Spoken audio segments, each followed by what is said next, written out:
Jump over those houses. Right. Everything with this mask, my stupid, now my glasses don't stay on my nose. So I'd like to call the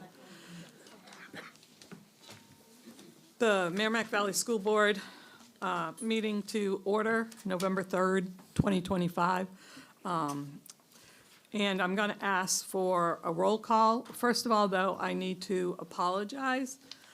Last month, when we started the meeting, I noticed that we had a new person. And I believed in my mind that this new person came in September when I was away. Well, it turns out that this new person did not come in September. Last month was her first meeting. Candy Lambert is our new clerk. Thank you, Candy. So I apologize for that. Okay. So if you could call the roll call, I'd appreciate it. Thank you. Tracy Bricky, Here. Sally Hirsch Dickinson. Here. Tom LaLiberty, Here. Melissa Muzzy. Here. Candy, can you turn your microphone on, please? I'm sorry. Jessica Wheeler Russell. Here. Laura Vincent. Here. David Nesbitt. Here. Julia Jones. Here. Stacy Jarvis. Here. Lorna Carlisle. Here, Manda York. Here. Thank you. And could you all rise for the Pledge of Allegiance, please? Celie, will you start us in the pledge, please? To the flag of the United States of America and to the republic for which it stands, one nation, under God, indivisible, with liberty and justice for all. Thank you. So next is the minutes from September 6th. October 6th. I'm an idiot. From October 6th, thanks. And I have received the corrections, and Candy has received the corrections. We've all received, well, not you all, but all the people who needed the corrections have received those grammatical corrections from Sally. Can I have a motion to accept the minutes? So moved. Moved by David Nesbitt, Second. second by Laura Vincent. Any discussion on the minutes? Any corrections? All those in favor, say aye. aye. Any opposed? Any abstentions? Okay. Finance report is next. Sam? Good evening. So you all have a copy of the finance report. There are two functions that show more than $2,500 overages. One of them is the 1210 function, which is special education. That is due primarily to contracted paras and professionals, so the increase that we've seen in that area. The other is the 2162 function, which is physical therapy services. That one's over by $4,000 based on encumbrances. So remember that encumbrances overall are what we anticipate we're going to be spending on these particular lines with the information that we have at the current time. Out of all of the encumbrances, I think there's almost $30 million worth of encumbrances right now. Primarily, that is the salaries, the benefits, all of the stuff that we're contractually or statutorily obligated to provide. So out of that amount, I think 99.8% of it is stuff that we have to provide based on contracts or tuition, stuff like that. Right now, when we look at the overall financial shape based on this report, we may certainly have to absorb some of that overage from the 1210 function in this year's budget, but things fluctuate so frequently. If we can hire some paras and get rid of agency paras, then, obviously those numbers would change. So the plan right now is to follow a similar path to what we did last year, and any overages we would absorb into our budget. There was one other piece. So we have about $8 million left over of unencumbered funds. And so, you know, the list of things to be spent with that $8 million, again, 89% of that is already kind of obligated to different things. So we have about 11% of it, which if things on like site improvement or curriculum, you know, stuff that we really control the actual cost of, how much we're going to be able to spend. That's about $883,000 that we have sort of control of. But within that is, you know, also we have, you know, voc tuition and things that we're obligated to pay. Based on the changes that Fred has made in his department and how he treats his lines, a lot of that $883,000 is, you know, site improvement and building improvement, things that Fred is waiting to see how we get through the year and then decide what it is he's going to have left in order to spend to accomplish any of the projects that he has set. So there's our finance report. Do you have questions for me? I have one. Tom? Yep. Is my mic on? Yep. Okay. So Sam, we talked that we still, through the $2 million deficit, we still have 800,000-ish that we have not paid back yet. How does that affect kind of our available funds? It really doesn't. It just, we know that we have that deficit to try and accomplish. So when we can look at the overall amount of money that we have, you know, we're trying to absorb it in to what we currently have. So, you know, we were able to, we haven't gotten the audit back yet, but we were able to shave off a couple of $100,000 from the $1 million from last year. Yeah. And so we're looking the same way here, that anything that we have at the end of the fiscal year is really when we'll be able to tell, you know, how we can manage those funds. And they may still have a carryover into next year as well. So is it as simple as if we had, say, $500,000 of unspent funds at the end of the year, that number now would be 300,000 going into the? Yeah, you can boil it down to that. Okay, Yep. all right, thank you. Anybody else have any questions for Sam? I need a motion. I will. Tom? Moved by Tom, seconded by Jesse. Candy, should I say their last names? No, that's fine. Okay, thanks. Any other questions, discussion? All those in favor of the finance report, say aye. Aye. Any opposed? Any abstentions? Excellent. Next comes public comment on agenda items. If you have any comments, please raise your hand, and Nick will give you a microphone.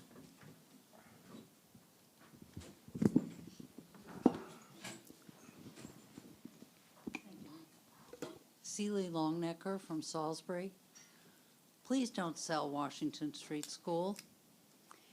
It seems to me that by having the Learning Center there, we are essentially having out-of-district placement for a number of students at no additional cost. If, as people have suggested, the Learning Center were to move back to the high school, a number of those students would not be able to manage that, and we would end up having them in out-of-district placement at huge expense, which would have to be part of the regular budget, whereas the money that would be used to renovate Washington Street School would come from capital reserve funds and not affect directly the budget.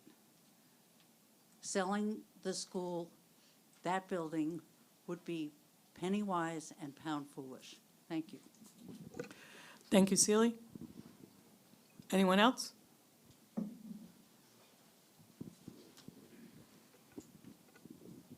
Hi, my name is Dave Armstrong. I'm a resident of Pennacook. I just want to make a couple comments about the Washington Street School and the Learning Center program. My son spent parts or all of 7 school years at the Learning Center. when he was in fourth grade, after exhausting all sort of in-district accommodations, he required an out-of-district placement that I'm sure was not inexpensive. And he was at the Spalding Youth Center in Northfield for two full years. Once he didn't need those services anymore, we brought him back to Pennacook Elementary. We tried further accommodations, a separate classroom, those types of things, and it was not working. And so without the Learning Center, we would have been facing another immediate out-of-district placement at, again, probably great expense. The Learning Center was able to accommodate him even as a fifth grader, which they don't typically do, but he was able to matriculate there as a fifth grader, spent middle school there. He was able to, at his own pace, matriculate back bit by bit to the mainstream school environment, first with a gym class, phys ed class, I should say, and then with academic classes. And I think the proximity of having that facility in the district really facilitated that. If he had to drive 20 minutes, a half an hour from some out-of-district school, whether it's Kentucky or Northfield or wherever, that just wouldn't work. And having that facility so close to the middle school and high school properties really facilitated that. By the time he got into high school, the other thing I want to mention too is an out-of-district placement is really a lonely thing for a kid. Keeping him in the district kept him with his peers, with kids he knew, kids in the neighborhood. He was at least in the same district. He could go to school functions. He used to love going to the middle school dances. He played high school athletics. He eventually was in the National Honor Society, and by the time he got through high school, he had not only gotten a full diploma and graduated with his peers, but he was no longer using anything other than the most basic special ed services. So he went from a very costly student for the district, graduated down to a more average cost student. And I think the Learning Center played a tremendous part in that. So I think this is an asset in our district that I think we should invest in. And I agree with the woman's comments before that would be penny wise and pound foolish to sell the facility. Thank you, Mr. Anderson. Thank you. Armstrong. I don't know why I said Anderson. I knew it was Armstrong. Anybody else for public comment? Okay, then. I am going to close public comment for the agenda items. Good news next on the agenda. Good news details were in the digital packet, and everybody got to see them. It's always great when we get those. I love reading all of that stuff. Stephanie Wheeler is going to have a report from SES and WES. Salisbury Elementary School and Webster Elementary School. I should have said that.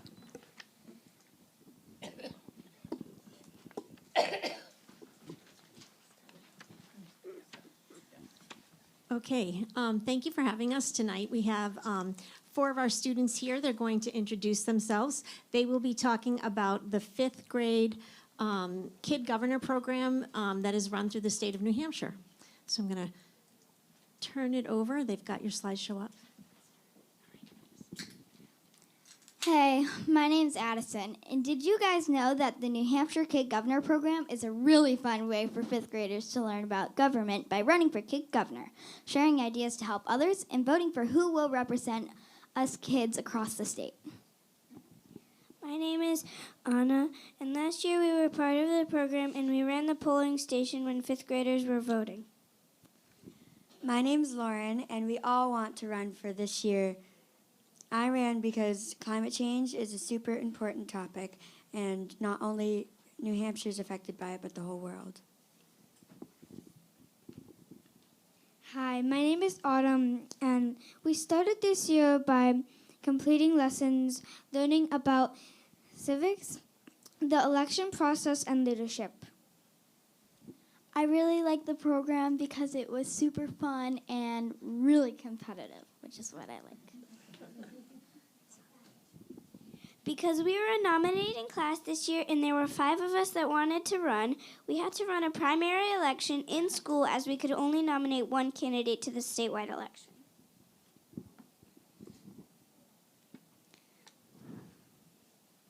I felt about the primary election, it was fun to learn how to do it, and it was very simple, and we were all happy that we got to run for New Hampshire Kid Governor this year, and we're happy for Lauren for getting chosen. And we were all supportive of each other, and we were getting mad at each other. Politics. We researched community issues and chose topics that we were passionate about changing. My campaign platform was climate change and the animals affected by it. My campaign was animal extinction. My campaign was too many pets in pet shelters. My campaign was child hunger and homelessness, and Emery's campaign, who's right up there, she sadly could not be here today, but her platform was kindness movement across New Hampshire. We created a speech and campaign videos and a 3-point plan to address our community issues and shared with them with our 4th and 5th grade classes. Because we were a small school, the New Hampshire Kid Governor program allowed 4th grade classes to vote in the primary election as well. Here are some clips from our campaign videos.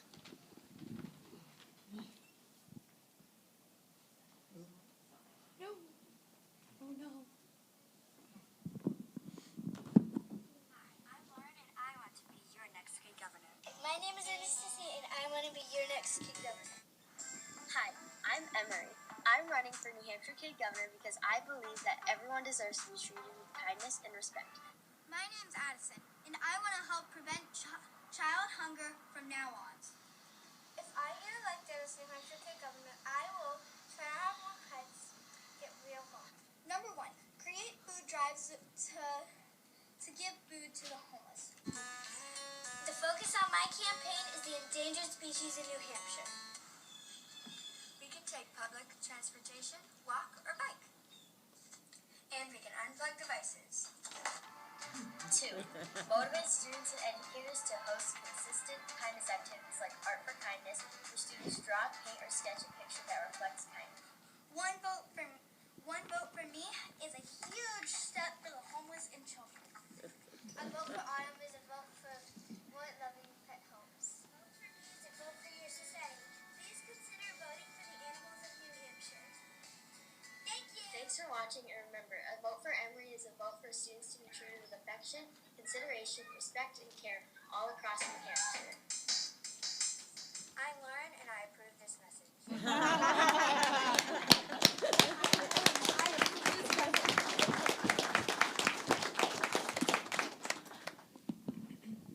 All right.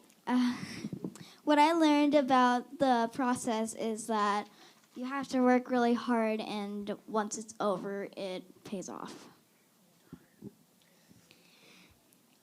It was very fun to have this experience of running for Kid Governor, and we're happy for each other no matter what. Fun fact, today WES and SES went to the polls for the state election. I thought the process was fun. It was very enjoyable, and we're proud of Lauren for winning. I'm one of the final 7 candidates in the state election. I'm excited for being one of the 7 candidates because I'm excited about being in the State House, making a difference, and working together, and I might even be able to meet the governor. Follow along with the 2026 candidate will be announced around mid-November. Any questions? Seriously, any? No?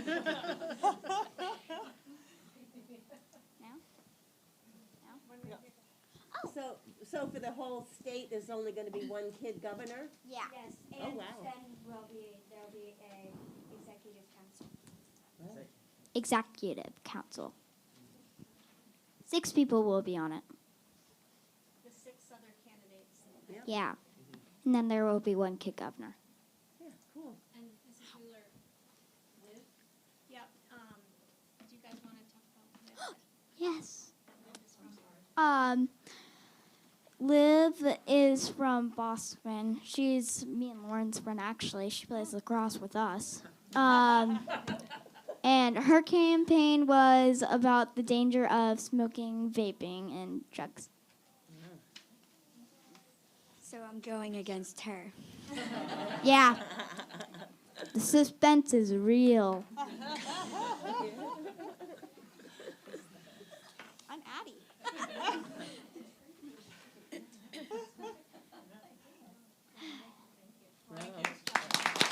Thank you.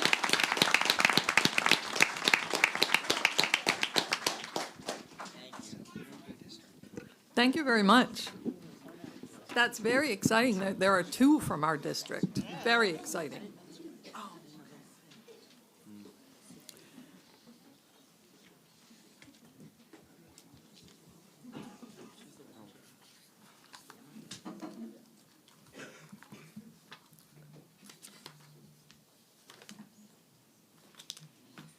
Next would be the student representative report. Nick and Silas. I'm in the corner again. Hi. Some of you may know, Nick and I are in the high school band right now. So you can imagine our excitement to announce that the Salisbury 5th graders students have started band lessons with Mr. Shriver. He's a very nice guy, very fun fellow, if you've met him. Special thanks to Captain Lorden and Lieutenant Cicerello on the fire department team for talking to the Salisbury kids about fire safety for Fire Prevention Week. They learned how and when to call 911, why it's important to have fire safety plans, all that jazz for, fire safety. The Pennacook Elementary School run-through reading activity is happening on the 19th, where kids run through certain fun activities based on reading and books with their parents in early preparation for Thanksgiving family time. Along with the activities, families are also encouraged to donate food to the Pennacook Food Pantry. On to the high school. The MVHS football team won the last game of the season against Pembroke, which closed fall sports. They're done for the season. And the Valley Shops, which opened last month, opened a food pantry pretty recently. All food is free. It's donations, usually canned stuff that is preserved. Thank you, Silas. Moving on to my report. The FBLA, which is the Future Business Leaders of America, which is a club, recently attended the Fall Leadership Workshop at the University of New Hampshire. They competed in multiple activities and heard from the state officers about their projects. They also got to hear about competitive events, which they will compete in this spring at the State Leadership Conference. The middle school band, which is over 100 kids, around 110 kids, marched on over to Pennacook Elementary School on Halloween to join these students to lead their costume parade. Imagining the high school band, marching band, with over 100 kids, hopefully in the next few years, is really insane. That's bigger than a lot of the schools in New Hampshire. The MVHS Theater Department is proud to present their fall play, Time, which is written by Mr. Costa, Mrs. Babcock, and there are additional scenes by Merrimack Valley students. This is the world premiere of the play, alrighty? First ever performance. The shows will be November 13th, 14th, and 15th. That's a Thursday, Friday, and Saturday at 6:30. Tickets can be purchased online or at the door. I will send all the board members the link to go online and purchase that through the website, or you can find the QR code to the website on the posters, which can be found on the auditorium door. So make sure you go watch the world premiere. I've tried to convince Mr. Costa to get us a red carpet, but I don't think that's going to happen. Every year, the high school puts together Thanksgiving baskets for families in need. So that's a really great opportunity for Mr. Rathbone's Art of Woodworking class to make decor to go in the baskets. For example, here's a piece of decor. So they take it and they paint it. There's like a whole bag of these, and they'll put these in the baskets. So just a great way to get these students involved with helping their community. They've also been busy making coasters. So these are some coasters. These are kind of the template of which they will make a bigger cutting board later in the year. So it'll look just like this, just on a much larger scale. And then they've also been working on wood burning projects. This one's very good. This one's made by Emma McNutt. And as you can see,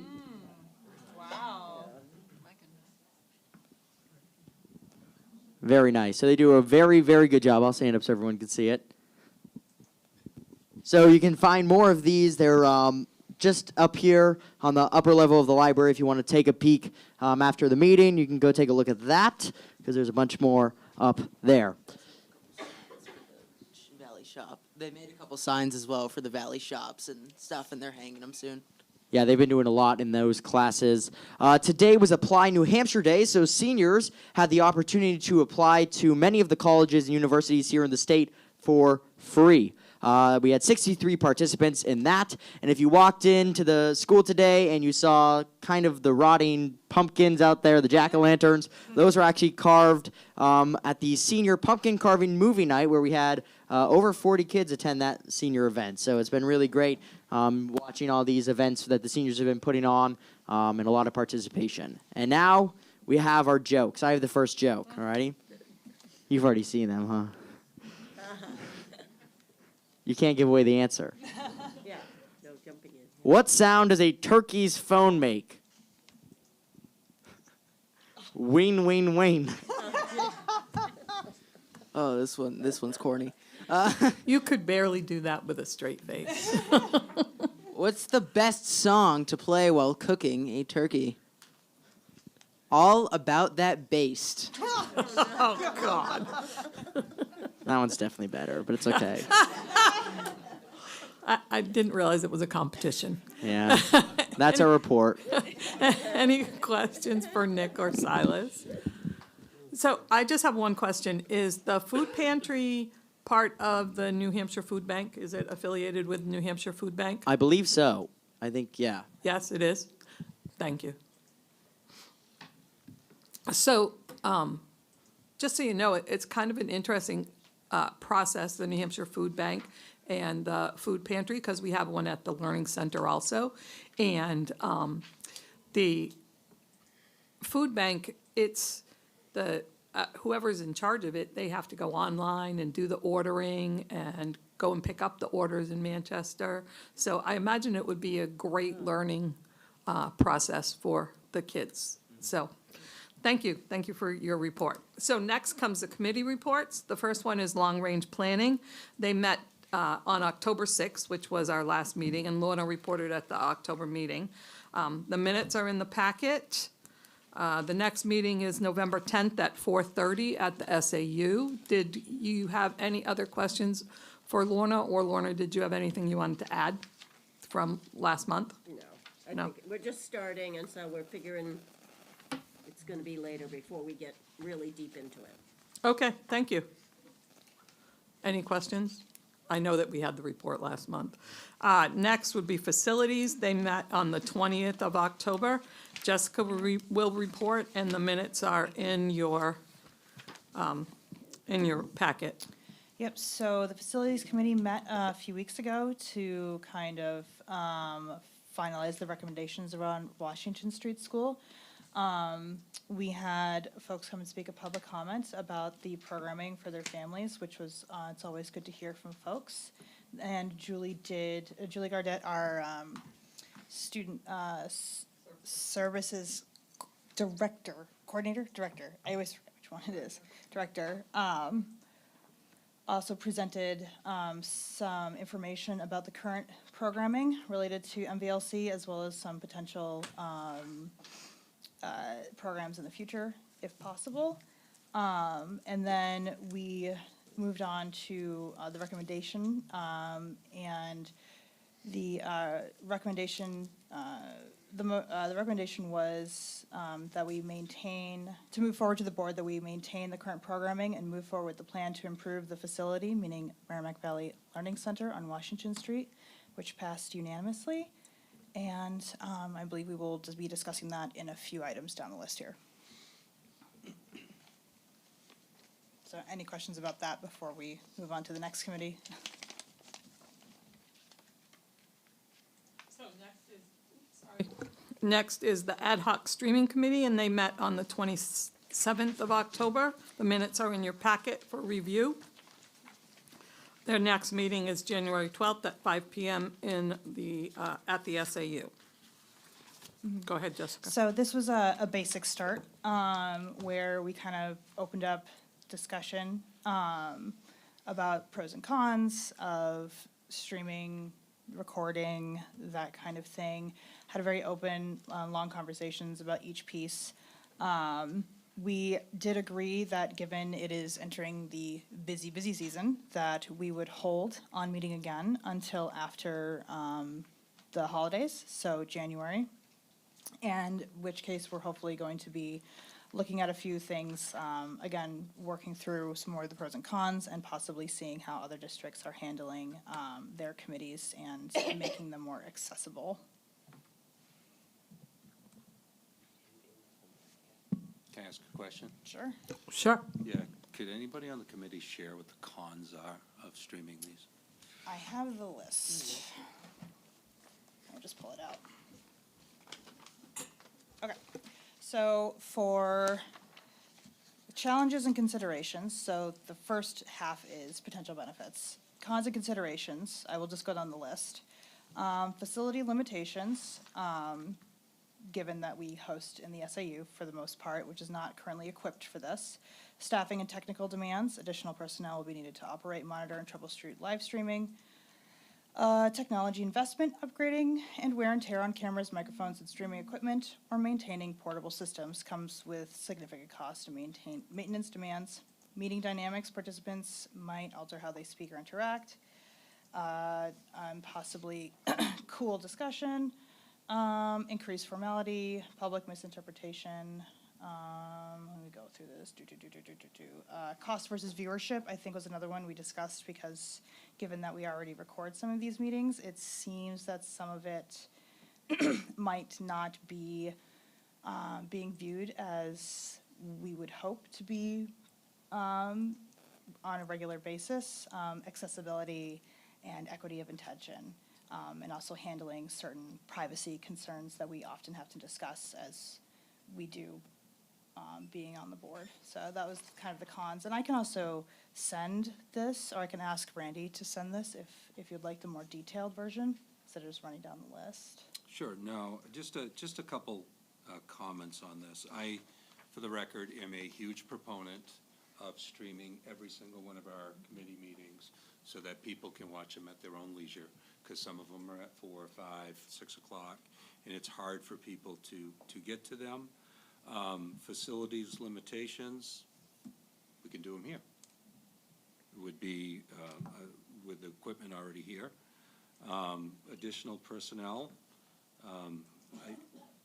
We do have some people who are salaried who work with technology, who I think could come and do these.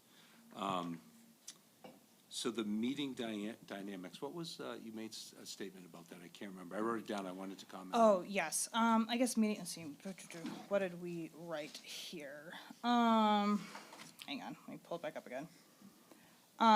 Just that some, like, during like public comment, we do notice that we do tend to get folks who are coming to committee really talking and speaking, and then when it's in a more formal format, sometimes that can have a chilling effect on folks who might be somewhat nervous about coming and saying things that they feel like they need to say, which I understand, given that this can be pretty intimidating.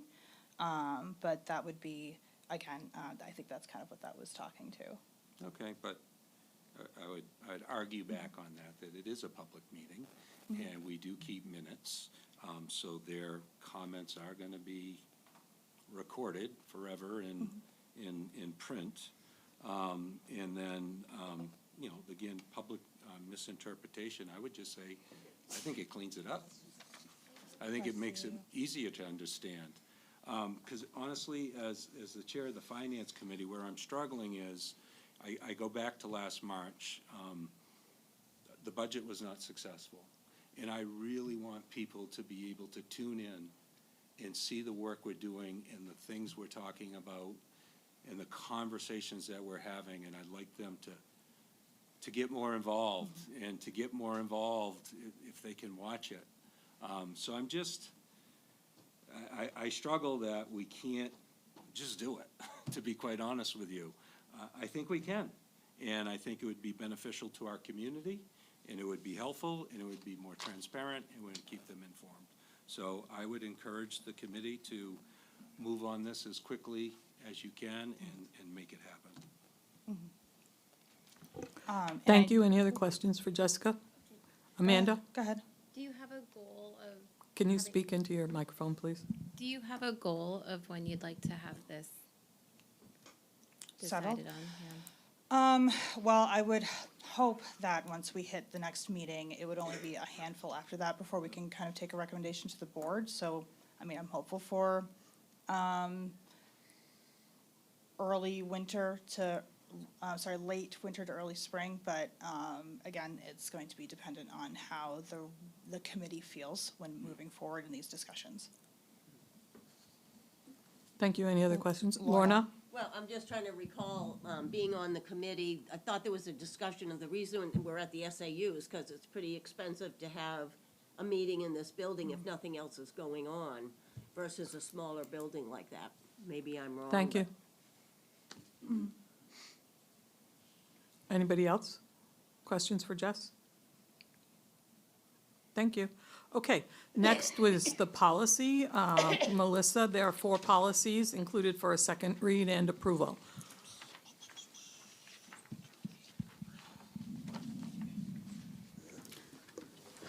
I'm not aware of any feedback that has been received, if there's any comments on the policies that are in there, but we would like a motion on those tonight. Can we move them as a slate? Yes. I'd like anybody have a motion? Jesse? Stacy? I'll make a motion. To move Thank this you. slate. To move the slate. They are, I should say, they are policies AB.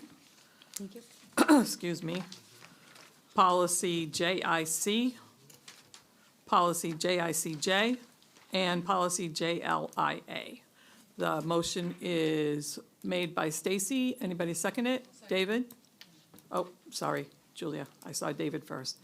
Seconded by David. Any discussion on the policies? All those in favor of the policies, please say aye. Aye. Any opposed? Any abstain? Excellent. The next is finance. Finance did not have an, Can I just ask a question on policy? sure. Yeah, thank you. So Melissa, have you guys started to look at policy IKF, which is the graduation requirements yet? No, we have not used, looked at that one yet. Okay, I'm just encouraging the district to look in that, because the new minimum standards, the 306 rules, have created 3 half-credit requirements. So Correct. logic and rhetoric is now a half-credit requirement.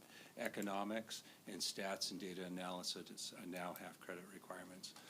Those classes don't have to be standalone classes. Correct. So it's just not where those get embedded or if you're gonna have new classes, but it also may affect how many credits we ask our kids. Because you could have a 1-credit class now that doesn't change, that has maybe data analysis already embedded in it. So instead of getting 1 credit, the student is now getting 1.5. So seat time has changed, so. Correct. Yeah, this is Like- related to those Ed 306 Yeah, changes so and, it's kind of a big deal in the fact that it affects this year's 8th graders. They're the ones that are gonna be affected by it. And in a couple months, they're gonna be selecting their classes for their freshman year. So I would Yep. just encourage the district to to go on it sooner than later? We actually are hard at work at this, Okay. at the high school level right now. okay. Looking at the program studies and how we're gonna go about addressing those, Okay. things. And then we will be bringing that plan to the policy. Very good. And we do need to set a date for a policy meeting. We were not able to meet last week due to some conflicts, so we do need to set a date for policy. Okay, do you have any suggestions? You can set it now. Okay. I was looking at either, one second, I had the calendar, and I was looking at the policies. I don't know if we want to try after finance next Monday on the 10th? You can't meet on the 10th, okay. What about 17th? Andover, okay. The 24th, we have another, oops, sorry, my calendar jumped. Finance. There's finance on the 24th. I don't know, is there anybody else meeting after finance? No? Are you guys available on the 24th? I am, yeah. Okay, do we want to start at 6? That'll give 15 minutes for finance to wrap up and Yeah. transition. All right, 6 o'clock on the 24th. At I'll have the to bring SAU. cupcakes. Oh, gosh. That's my birthday. Oh, Sounds like a great way to spend your birthday. yeah. We'll have to bring you a cake. So next is finance. We did not have an official meeting, but Tom is going to report. Yeah, so we didn't have a quorum, so it wasn't really a meeting, but we talked about some things, and there was no votes or decisions made, but we just kind of talked about a few things. So just as a reminder, we're looking at right now potentially 4 financial warrants, and those would be a operating budget, there would be a teacher contract, and 2 expendable trusts, one for maintenance and one for special education. So we started talking about what those look like as far as those 2 expendable trusts, and what's our goal at the end, and what do we want to put in maybe per year, and how many years we want to have a warrant specific to those 2 expendable trusts. And I've been talking a lot about getting out ahead of the public hearing, and to have members of the board go to their communities and talk about the budget. You know, we've bantered around, going to select board meetings, maybe budget committee meetings. I know that Pennacook's a little different. I think it's PVA, I think is what it's called. PVA, Pennacook Village PVA, Association. Yep. And then, PTOs or different organizations. And then I'll share that Bill Hines had an idea, don't wait too late, get ahead of it now, and go there and listen and not sell a product. And I appreciated that. So I would love if feedback, anybody that's listening at home who would like us to come or not for us to come to your communities and talk about the budget, what you think of that idea and when, and anybody here, if you want to talk during public hearing about your thoughts about that, love to hear what you have to think, but really looking to over-communicate the budget this year, so that was a big piece of it. So, again, no decisions made, just a lot of talk. Our next meeting is November 10th, and I don't remember what time it is. At 5:15 5:15, November 10th. at the SAU. Can I say something? Certainly. I will say that there are several people. I don't know if that's on. Oh, I guess it is. You weren't just close enough. Sorry. I will say there are several people from Loudon looking for follow-through on us attending the select board meetings. Oh, good. Thank you. If they're listening, I hope they can email me, they can contact me, I'd appreciate it. Anybody else have any questions? So next, we'll move on to old business. First thing on old business is the Merrimack Valley Learning Center. The Facilities Committee has a recommendation. Jessica, would you like to make a motion based on that committee decision? I'll make a motion that we maintain the current programming at MVLC, the Merrimack Valley Learning Center, and move forward with the plan to improve the facility. Second? Seconded by Stacy. Any discussion, questions for Jess? I think I would like to talk a little bit. Okay, go ahead. Little bit about the process, just so we get some beats out. Sounds good. So to kind of summarize what has been going on, this has been a decision months in the making, and I would say years in the making. years, depending on Thank who you. you're asking. But with once we received the facility assessment and the evaluation report, the district was able to come through with a plan to present to the facilities committee. I have included both the valuation report, which was basically how much the building is valued, and I did send that to the board, as well as the facility assessment, the Bonwell report, which is what we are discussing right now. Over the course of a few months, we have had each, I would say, department, I suppose, talk to their piece. Fred to the report, the facility assessment, the plan within, and kind of how they would like to go about doing that. Randy did speak to some of the financial aspects, which I'm sure that folks are really gung-ho to speak about, and we'll get to that in a second. But we also spoke with Julie about the students and the programming that's in there. And I think it's important to say a few things about this. Overall, the committee has done a lot of due diligence, reviewing everything and discussing this with administration. But importantly, I think that it's important to stress that this program is valued by at least in my opinion, by the district administration, and would like to see it continue and grow. But to speak to the piece that I know is on a lot of people's minds, I think the financial aspect, it's important to discuss that what is in the report is an estimate, and all of these things would go out to bid. The estimate is roughly about $5 million, and of course, again, as we've been kind of speaking to, this is not something that the district would be spending right now.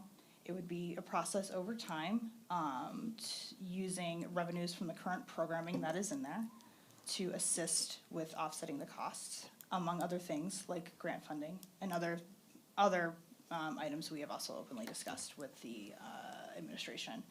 So just to get those pieces out of the way, I'm happy to, have open discussion. I assume that administration would be happy to answer any questions folks have, or the committee. So I have a couple questions. Okay. Thank you. Process over time. So how much time are you thinking as a committee? You mean, how long is this going to take? Yeah. Well, very much. It has been, Fred could definitely speak more to this, but this is, as far as we understand it, a years-long process. It's going to be dependent on revenues, grants, and what becomes available over time. This will be much like the CIP with some exceptions. There are some things that need to be done beforehand. But everything else would be a little bit fluid, kind of like the capital improvement. Okay. And I don't know if Fred would like to speak to kind of how it's settling right now, but as far as we understood it, this would be years.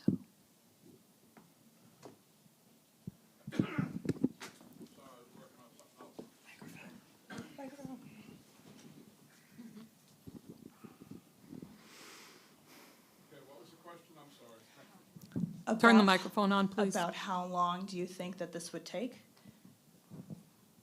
Or I how would long do you say, plan on it taking?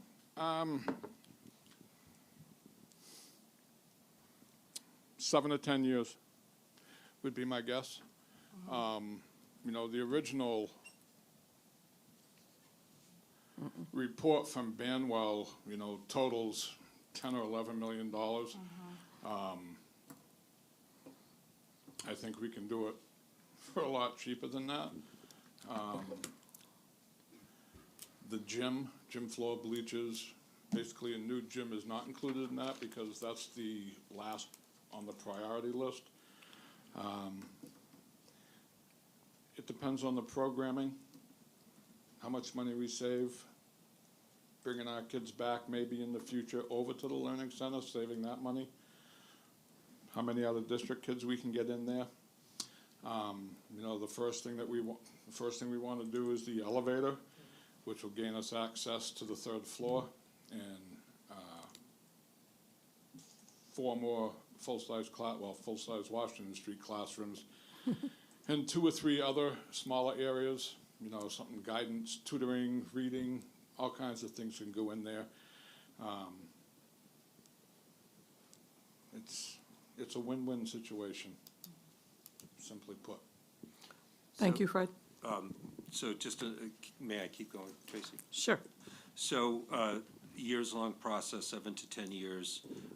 When would it start? Go ahead. As early as July. We have a quote for the elevator. I still have some questions on that quote, which will lower it. What's the quote? The quote was $723 with 10% contingency, and that is due to when we make. 723,000. Yes. And a 10% contingency, and that would be based on when we make penetrations through the second and third floor ceilings, whether or not we're gonna come in contact with any asbestos mud fittings. There are a lot of them in that school. We don't know where they are. Do I suspect that we're gonna hit any of those? 50-50. And then 10% for architect and engineering fees, which brings the total to about $900,000. There are some items on that quote that I firmly believe that we can do in-house. And also, this will go out to bid. Normally, when you go out to bid, you get a better price than you do in when you go for a budget number. So. Okay. Thank you. Laura? Yes. Can you tell us some of the things, what are some of the things you've already done at Washington Street in preparation for this project or to help the building? I don't know if I've done anything in preparation for this project. The things that have been done over there, the first floor has been completely insulated, Cat 6 run everywhere. We have a new electrical entrance, separate for CSI, that includes all of the first floor and where the stage used to be, which is where the lunchroom and kitchen for kitchen class now is. That is all wired for Cat 6, all new electricity there. So at some point when we're talking about electricity, that is just for the brick building, and the gym, which is brick. I put 2 new entrances, one on the main entrance and one on the side entrance. The steps were simply falling apart, and it became a very serious safety issue. Not just because somebody might slip, but underneath those steps is a big hole 12 feet deep. And by big hole, I mean the same dimensions as the steps up top, with new railings.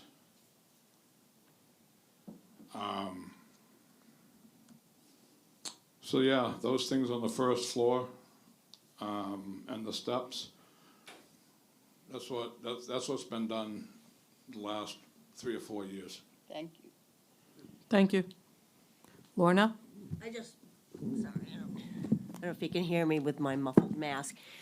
I just wanted to point out that the stuff that we looked at is opportunity costs too. So if we do this third floor access with the elevator, it will allow us to either have more of our students who are maybe currently placed out of the district, or to earn revenue from people who would be able to come and access that building. So I think it's, you know, when you're talking about costs, you also have to look at what it's going to generate for revenue too.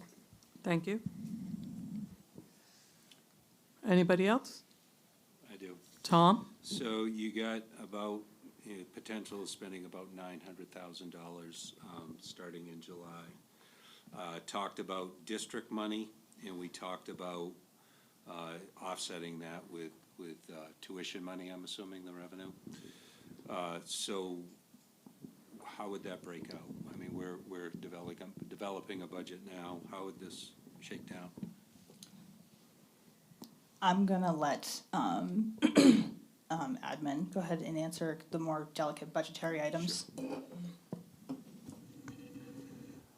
So I think we're trying to, as Fred was alluding to, stay away from adding to the budget. So it would be a matter of looking to see what's left and how many students we have coming in. Currently, the tuition is $70,000 for out-of-district students. We currently have 7 students at the Learning Center. So obviously, that's a revenue that's coming in, and by expanding, once we get to that point, we can up those programs, because the way that the program approval is from the state, really when we add a teacher and a paraprofessional, we add 12 seats to that program. But as far as the phase 1, I think it would be, as Fred said, sort of a wait and see what's left and what we can bring in, if we can add more students as we go through the year.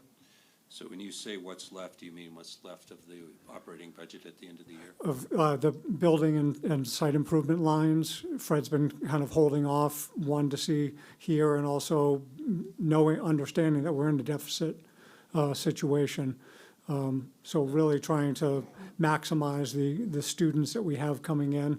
We do still have some open seats in our existing programs, and obviously if we can, we want to take care of our own students first, but if we can bring in a student from out of district, we'll certainly take that revenue. Okay, so I just, and I just feel like I need these questions answered, and so excuse them. But we still have an $800,000 deficit from the $2 million from last year at this time. And we're looking, I mean, what's our obligation to pay that back first before we start spending district money on other projects? Well, I think, when Fred said 7 to 10 years, which I think is probably pretty spot on. I mean, he does know his stuff. Even though he says as early as July, that would be all things being perfect through the year. It may not, next year, it may be business as usual and try to increase the out-of-district tuitions and bring in more revenue to look at making some of those improvements to the building. Okay, so when you talk, I know you talked revenue, so I've heard this referred to as, sort of self-financing. I've heard that bantered around a little bit.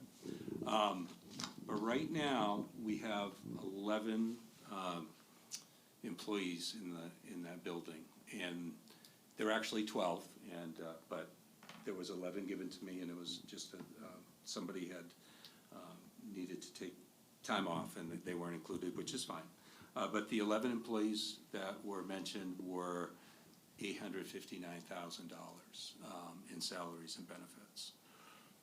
That doesn't include custodial costs, that doesn't include heat, electricity, plowing, and everything that it takes to, keep the lights on and the building clean and the rooms warm. So that's another substantial amount of money.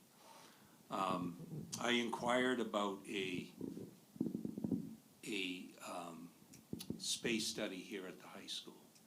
And I say that because I know that in past years, several years ago, they used to hold an alternative program at Merrimack Valley High School. It did not have the special ed component, but it did have an alternative ed component to it.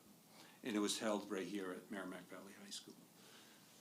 Since then, enrollment has decreased by 250, 300 kids, so there's a lot fewer bodies in the building. And in about, I don't know, Fred, was it 2005, 2006, we had a addition put on in high school. So there's more room and fewer kids. And I was wondering if the district would consider to take a look at, let me first say, the program is wonderful. Julie does a wonderful job. Things are great there. This is not about the program.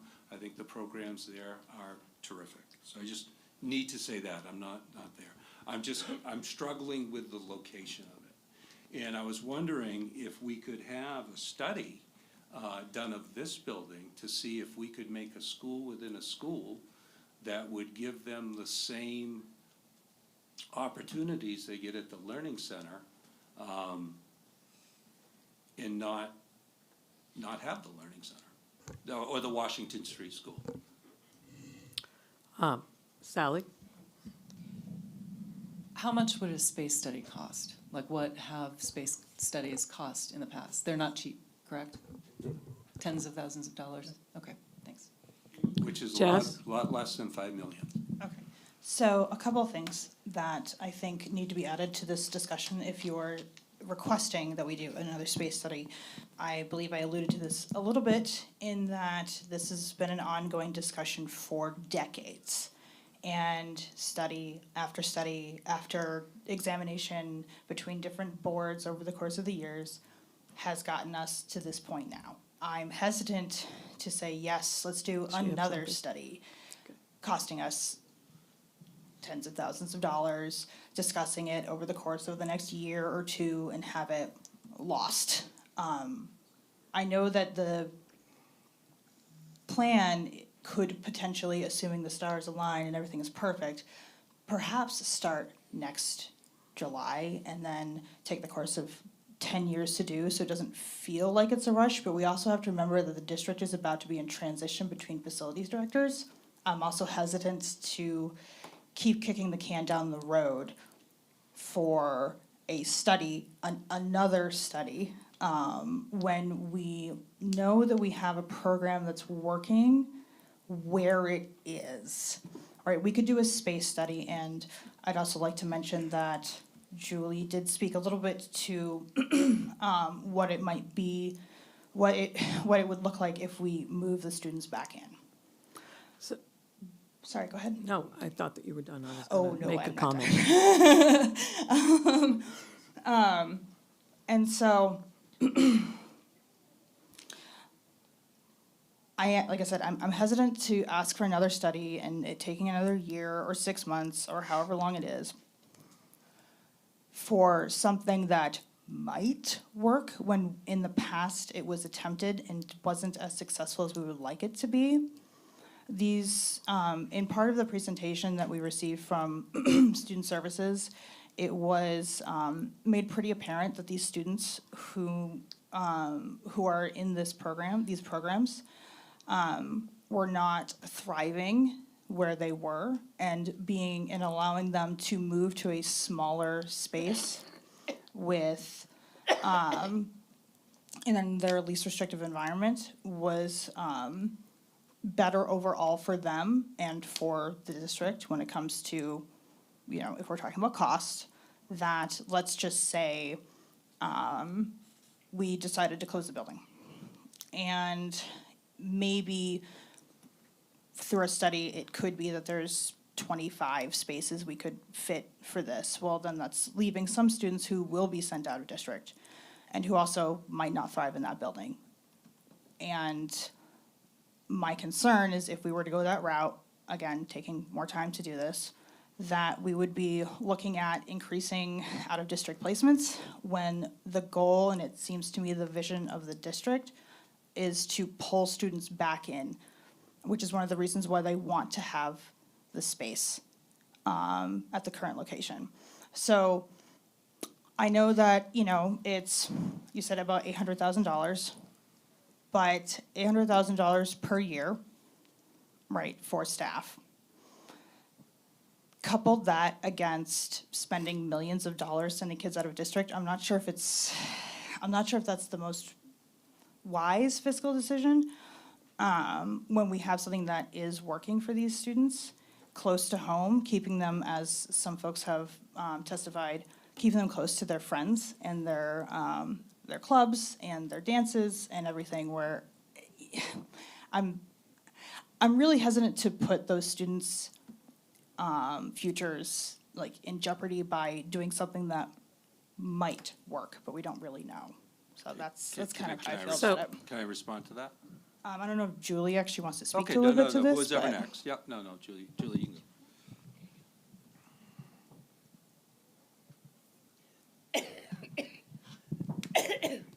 All right. Can you hear me okay? Yep. All right. So a couple of points I wanted to make tonight. So the current enrollment at the Learning Center also includes middle school students. So I think when we talk about potentially looking at another space for the high school students, we also have to consider that there would be an additional space needed for middle school students. You know, as Mr. Armstrong said, at one point, you know, we had the ability to take in a student who was in the 5th grade. That couldn't happen if the program was at the high school. So a few important points to kind of think about alternative programming. So by nature, alternative programming requires things like a unique culture, a unique structure, and different strategies for working with those students. So all of those things would be compromised if the program was absorbed into the bigger setting.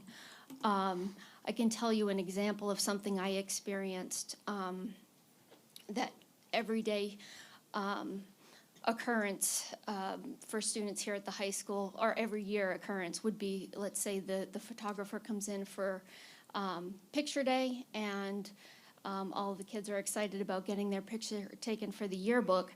Well, at the Learning Center, that was a day that a lot of students would call out because they didn't want to come over here to the high school, especially those who had just left for a particular reason. And that's not a dig at the high school. It's just to point out that the mental health component of alternative programming is real and significant. It's something that those who work in alternative programming, and the special ed, you know, of course, as well, experience with their students every single day. So I would predict that there would be a huge increase in incidents around mental health crisis. I also think that things like truancy, students attend the Learning Center at times because of struggles with truancy and attending school. And there are some amazing success stories of students who weren't attending when they were enrolled here at the high school, and after some really creative programming at the Learning Center, their attendance is fully remediated and they're thriving in that environment. Also, dropout, you know, one of the reasons that originally way back in, I think, the early 2000s, one of the reasons that the programming was considered was really to take a look at that dropout rate and to lower that. So that would be another thing I think that would be at risk if the program moved. We would definitely lose some of those kids. I also, you know, I think that the number of students who would require an out-of-district placement could potentially be fairly large. We talk about least restrictive environment. At one of the meetings, I had shared that continuum of placements. If we meet with a family, let's say right now, this week, we meet with a family and we talk about what we're proposing as a team for a student in considering the least restrictive environment. If we lose that program and actually the site itself, that whole concept of least restrictive environment completely changes. And so we can't, through the special ed process, say, just kidding, now we're gonna try this at the high school, we wanna try it in the bigger setting, we would have to look at out-of-district placements, which in our state, sadly, those are very limited. We don't have a lot of options, especially for female students. We don't have a lot of options. And the options that are remaining would likely be the most expensive ones. Let's see.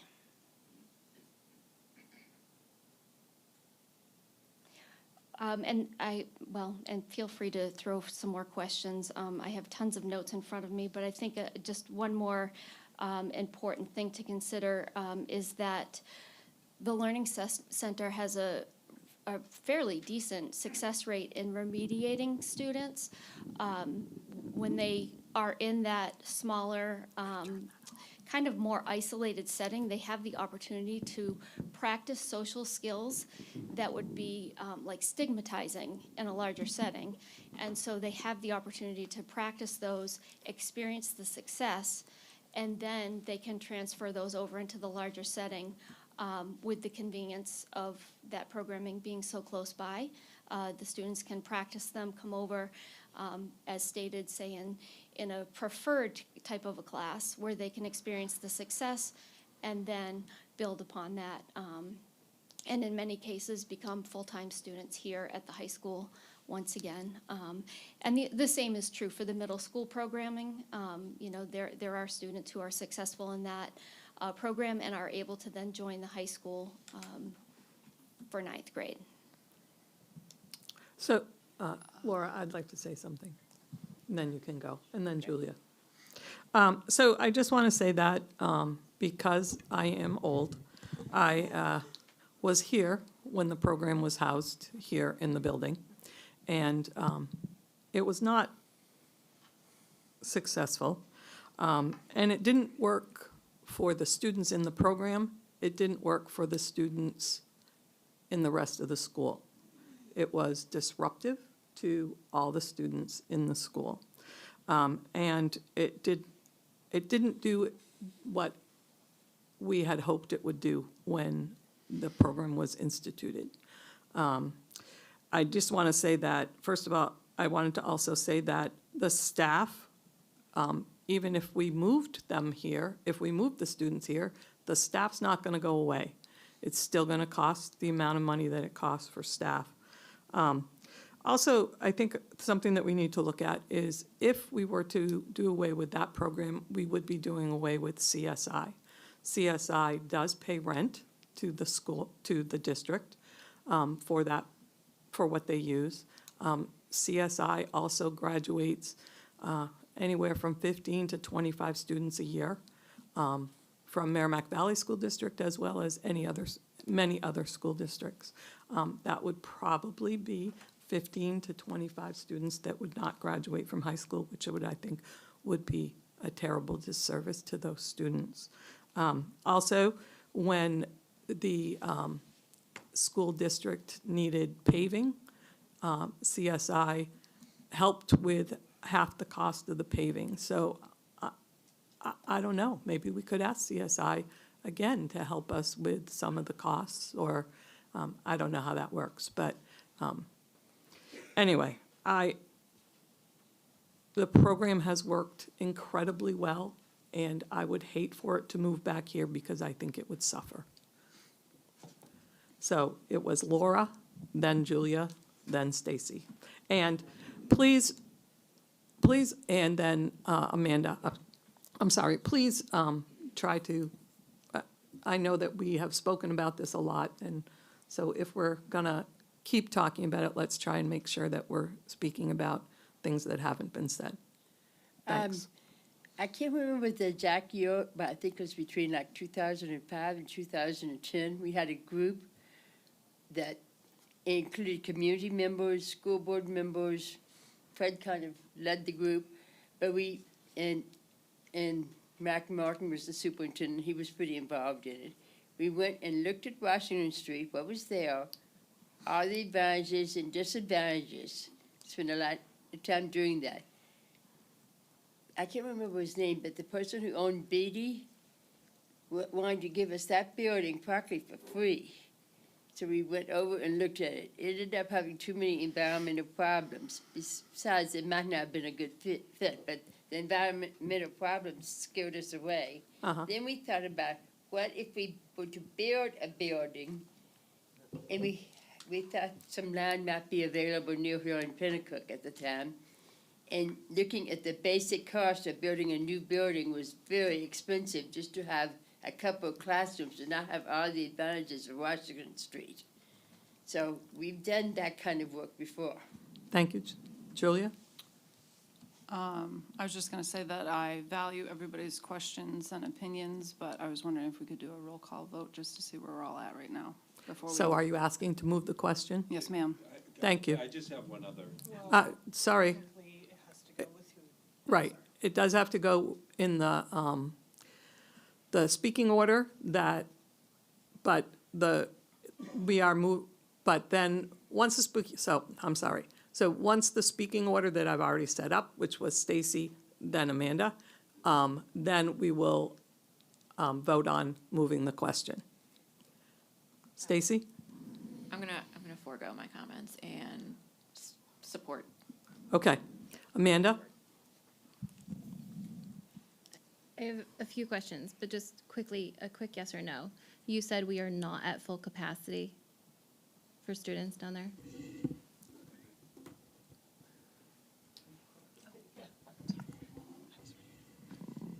So currently, we have the middle school has 10 students, which it's approved for 12. Out of those 10, we receive out-of-district tuition for 2 of them. At the high school level, we have 2 programs. We have the special ed program and alternative ed programming, which is for students who are not identified.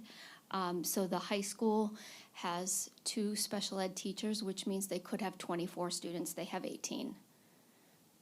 Okay, so we currently have 8 vacancies. And I'm saying that because you anticipate that we could fill the program to offset the cost.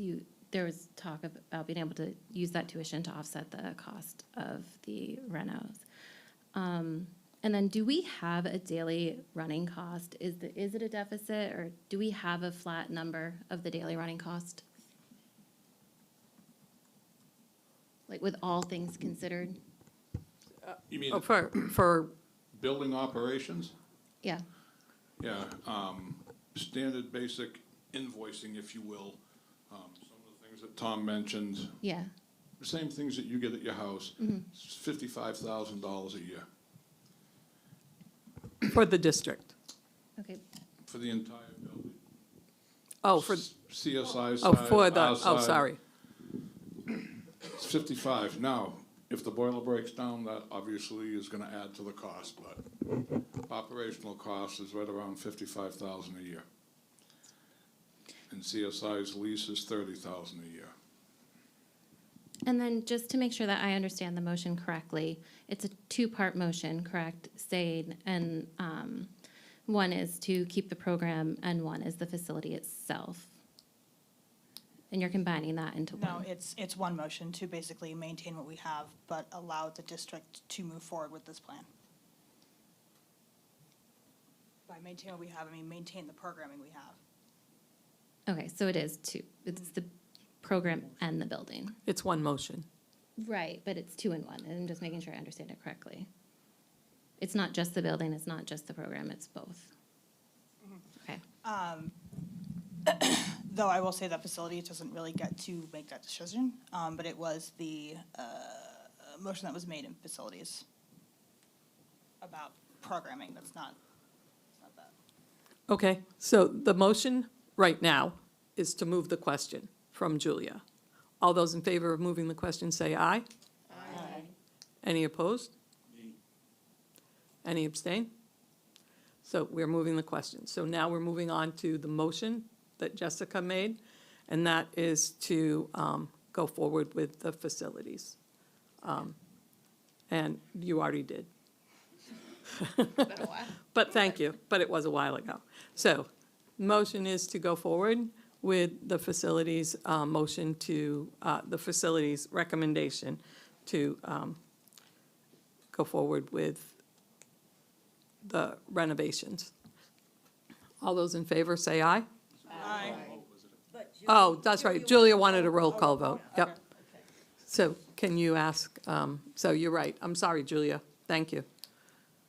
Can you call the roll call, Candy, please? Make it back up there. Hold on just a minute. Sure, no problem.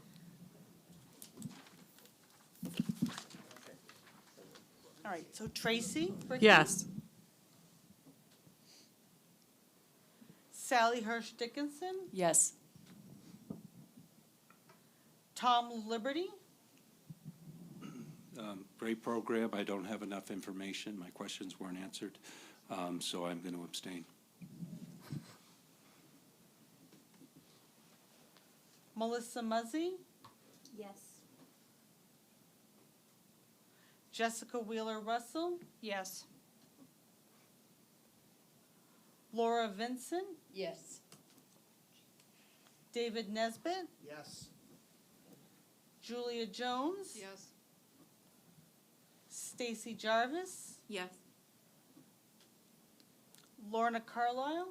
Yes. And Amanda York? The way it's currently in motion, no. So the,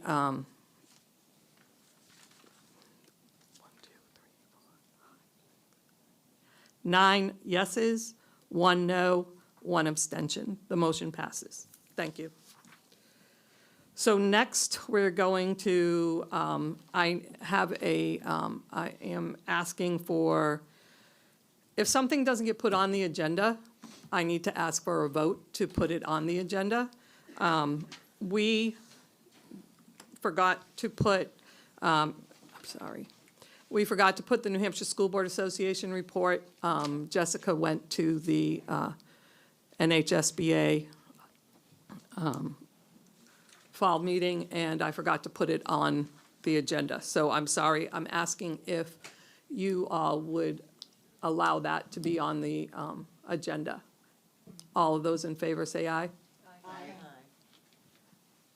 Were you going to make a motion, Tom? Yeah. Yeah. That's what I needed to do. Yeah, So- okay, probably that would be best. Tom, motion by Tom, seconded by Jess.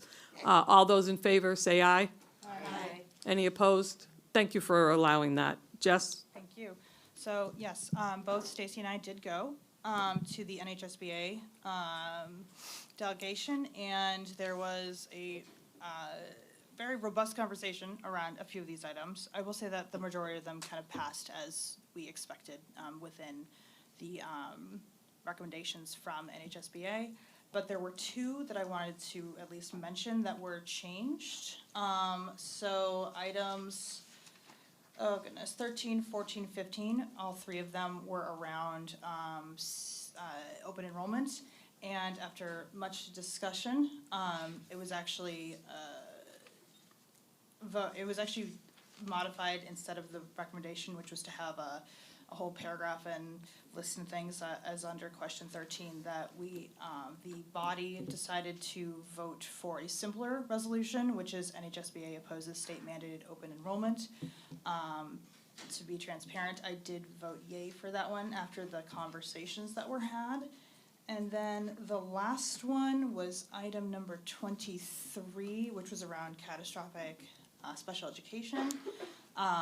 Initially, the recommendation had been to just keep using a currently existing proposed resolution, or a continuing resolution, excuse me, and that it wouldn't be supported, but then the currently existing resolution was actually modified to read, and I wrote it down here, hang on one second, to instead, to now read, let's see, what was it?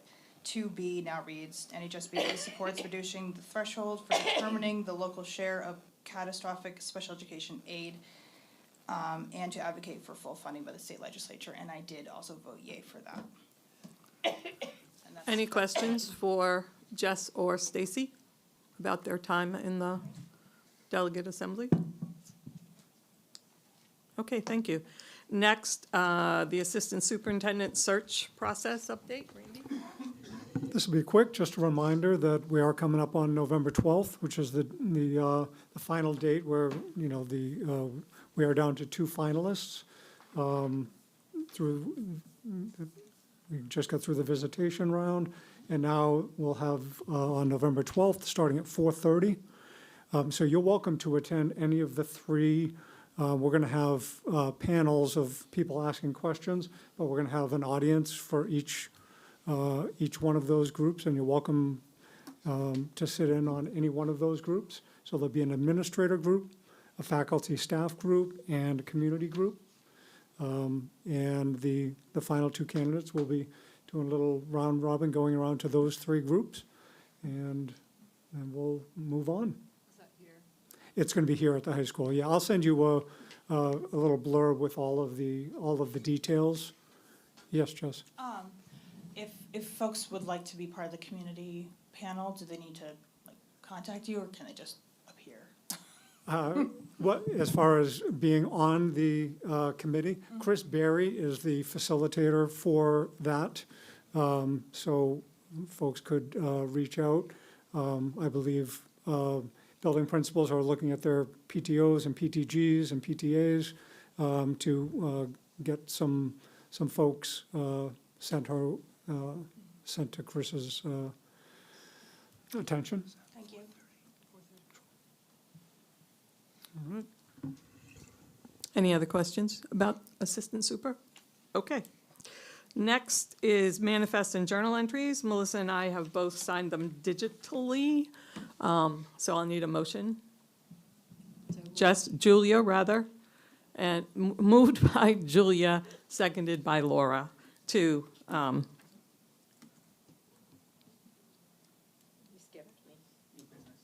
oh, sorry. So totally sorry. We're going to do manifest and journal entries, and then we'll go back to new business. It wouldn't be a meeting without me skipping one thing. So, all those in favor? I have one question. I just have one of question. Manifest and journal entries? Sorry. It's okay. So I did see obviously school choice, school care in here, but I'm looking at a couple lines here that are for health trust. Is that a different entity, or is that involved in our current? I got it. So, school care Can you is turn the that on? health- Can you turn on your mic, please? It is on. So school care is health insurance, health trust is dental. Thank you. You're welcome. Thank you. Other questions? Okay, so now we can vote on the manifest and journal entries. All those in favor of the manifest and journal entries, say aye. Aye. Any opposed? Any abstentions? Excellent. Now we'll go back to new business.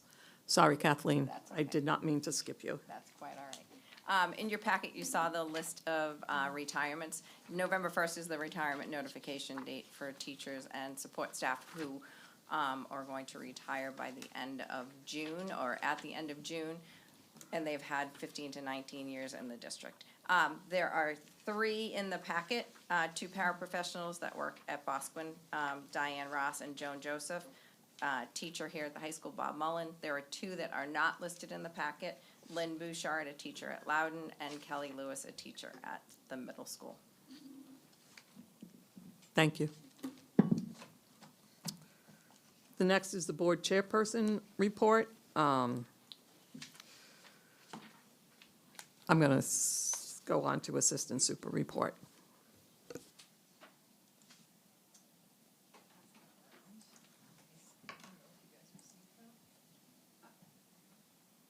We did not receive good news from Music Boosters, did we?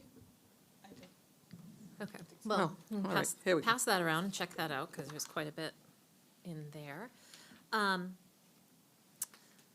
So a group of 6th grade science students in Mrs. Kilmister's class was selected as one of 2 middle schools in the country to be in a live presentation with Discovery Education for their Futures Fair.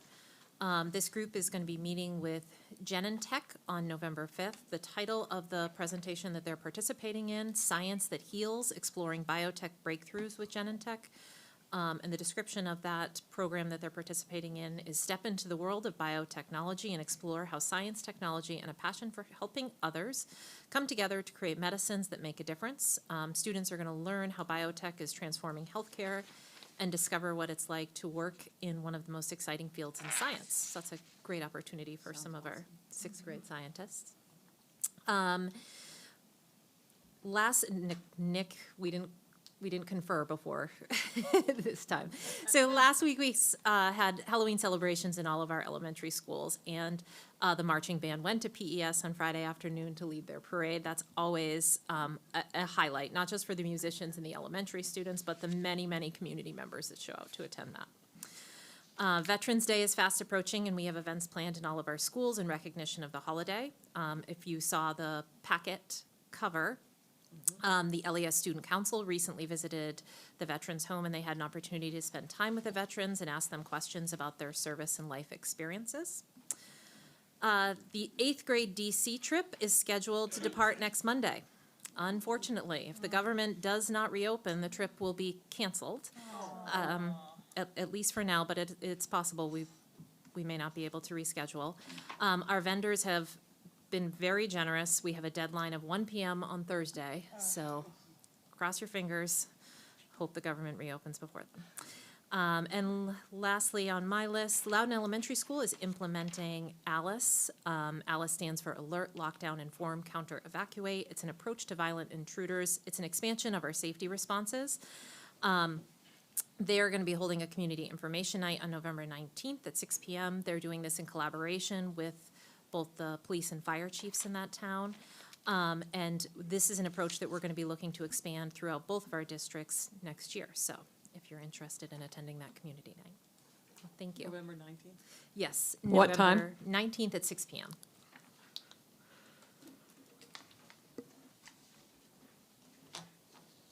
Sorry, I need to write that down. So next, superintendent report. One of the things I miss the most about being the assistant superintendent was getting to talk about good things happening around the district. Then it comes to me and just talk about the business. So I'm going to throw in some of that good news stuff, but really just give you a little update. We're full on, obviously, in budget season. In both districts, negotiations in both districts. They're moving along fairly well, but certainly something that keeps everyone on their toes, and the assistant superintendent search process has taken quite a bit of time. But so hopefully you saw on that list that out of 7 finalists for Kid Governor, we have 2 out of the 7. So we're going to have some kids either as Kid Governor on the executive council for the Kid Governor, which I think is awesome. The Kristen McAuliffe Technology Conference is coming up soon. We have a presenter from the middle school who's going to be there, and Tom Liberty is going to be leading a panel. Tom, I don't know if you want to give a little plug for your spot at McAuliffe. No? All right, if you grab the program, if that's something you're interested in attending, you'll see Tom's name on there, as well as Crystal Sierra from the middle school. So good things. So SAU 46 showing up strong here in the public. Excellent. That's fabulous. So next would be public comment. Thank you, Nick.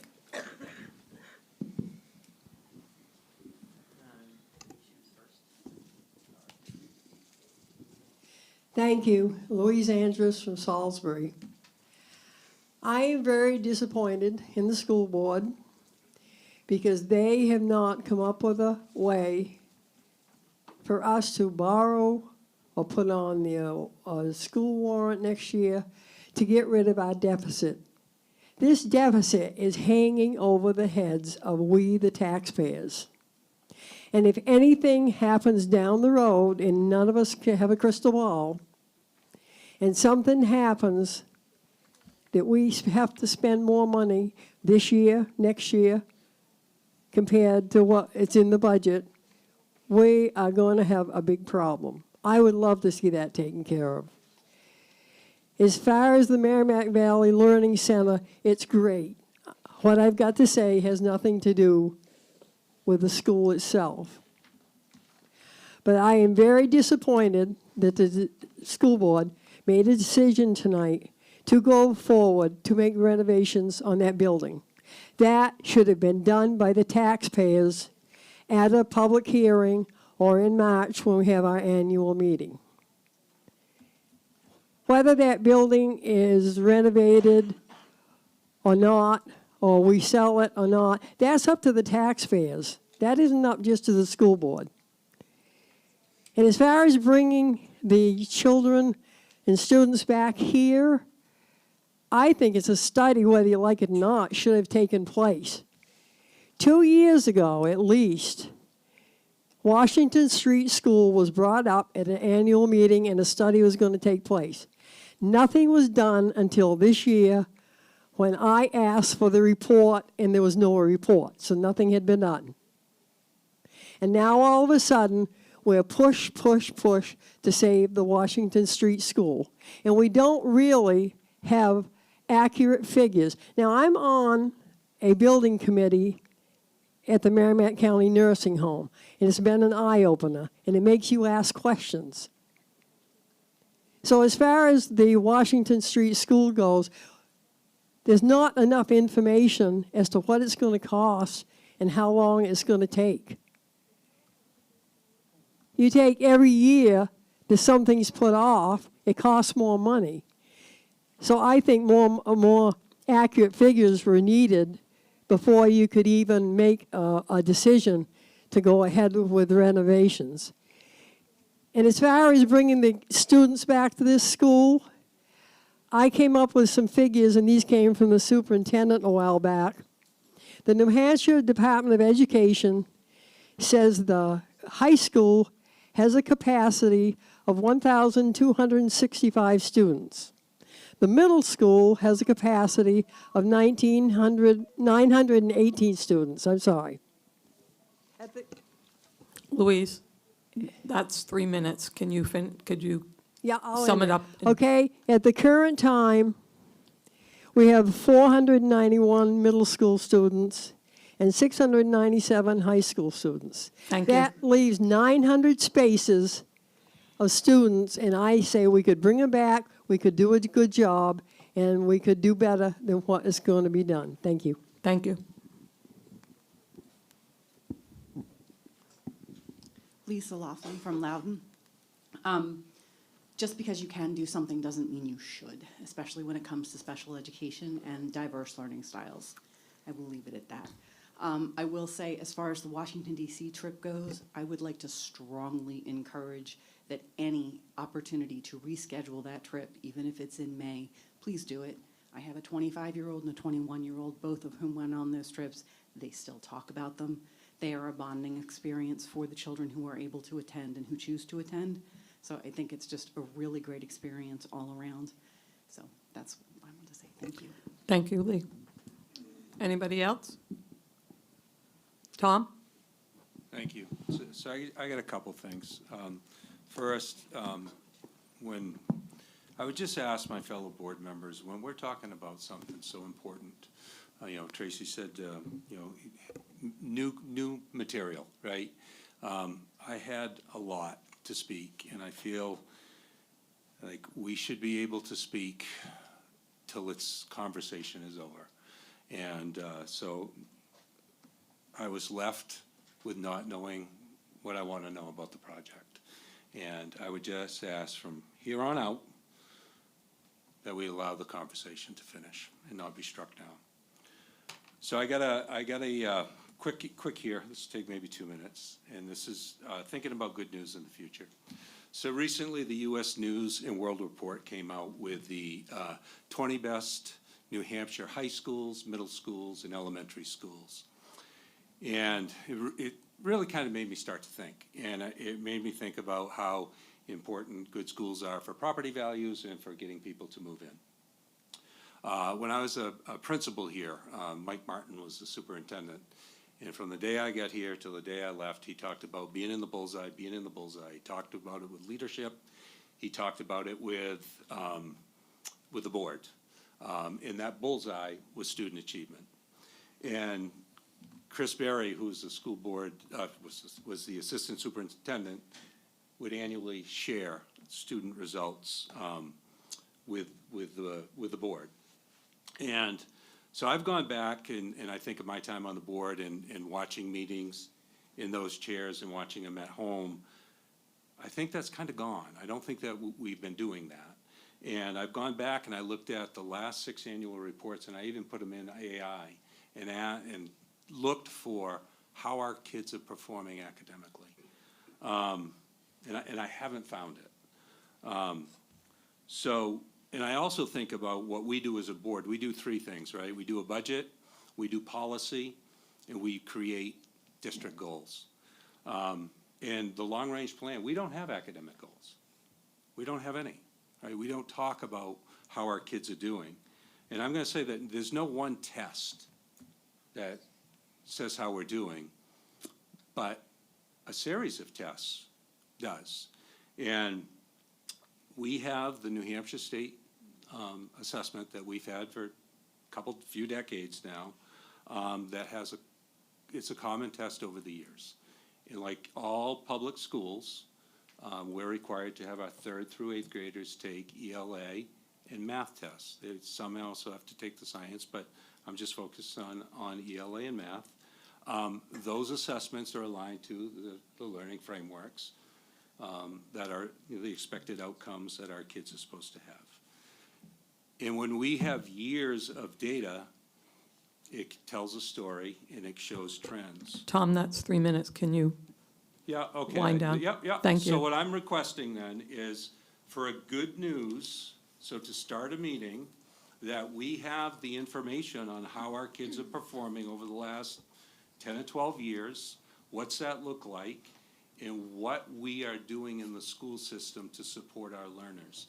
So we have a K to 12, can I just have like 30 seconds?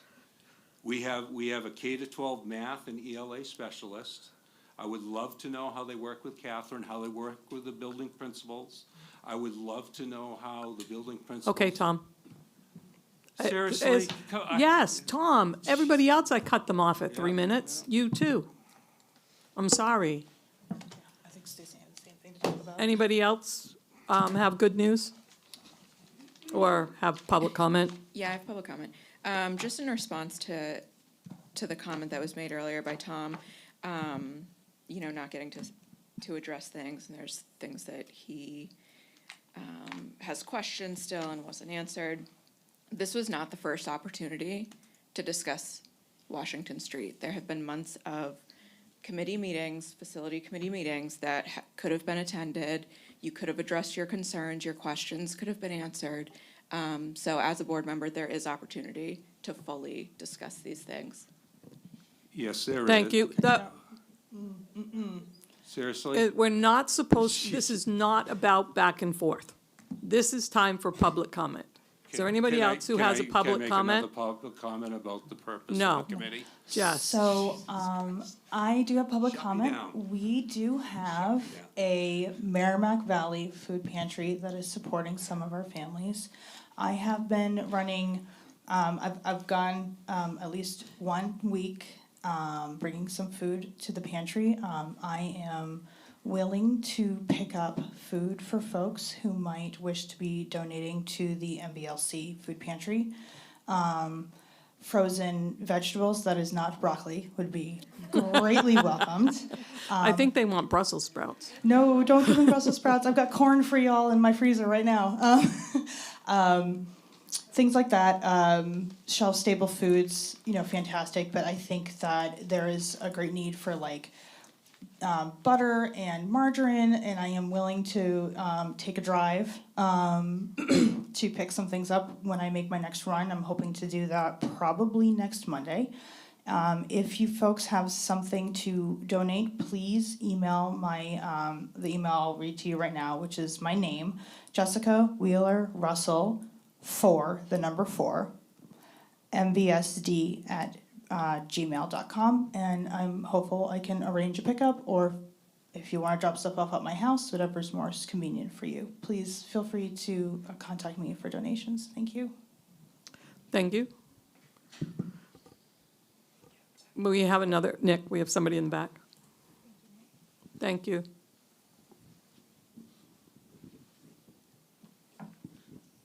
Hi, Irene Ortega, resident of Pennacook. I have a question in regard to the Washington Street School and the proposal to push through, to vote it through for accepting the renovation of the school. I asked the question to Jess Wheeler about whether or not the process for this meeting today would be to vote for it, or would it go to warrant? And I was told that it would need to pass first to the school board. I am questioning what is the criteria for this situation where it would need to have a warrant. This is a taxpayer dollar agenda item, and I agree with Ms. Andrus and others that this does belong on the school district meeting as an item for warrant, not just as it passed through the school board as it is today. And one other thing about transparency, I am a little bit frustrated. I've asked for information or why we're not posting this more readily to make these meetings accessible to people. Where it said, go to the website, look for the information there. If you really want people to be involved, if you really want people to come, if you really want people to participate, put it out in your school board, your school marquee. Do more transparent meetings, not just the day before or the day of these meetings, saying, come to the meeting, get to know what's going on. Not everybody can go out and look for meetings all day long. I work all day long. I have a lot of other obligations, just like all of you. But I would like to see the information pushed out more than me having to go dig for it. So I just, A, what is the criteria for having to push this through for a warrant? And B, for transparency, let people know what's going on and give them the opportunity for that information. And that's all. Thank you. Thank you, Irene. Other questions for public comment? Marcia? Hi, I noticed on the No, agenda. you need to say your name, Oh, and, Marcia I mean, I Murphy. know who you are. Marcia Murphy, Sorry. Salisbury. It used to be on the agenda, topics for the next board meeting. It's not on this agenda. Okay. Thank you. So, excuse me, can I have my question answered? So Irene, public comment is for public comment. It's not a discussion back and forth. So somebody will get back to you with that. Yep. Bill? Just because I said your name, Bill, you still have to say it too. Bill Hines, Bosquen. I'll see if I can lighten the tone a little bit. Thank you. I'm talking tax. Uh-huh, Tax. thanks. That's lightening things up. Well, that's the way it is. So a lot of the documents are available now for tax rate setting, and matter of fact, I think they might be done. I don't know if any communities have set their full tax rate yet or not. I haven't heard anything. Jeremy probably be all over that if it was. So, but in reviewing ours, I've discovered a problem with precision that is being used to apportion the ADM.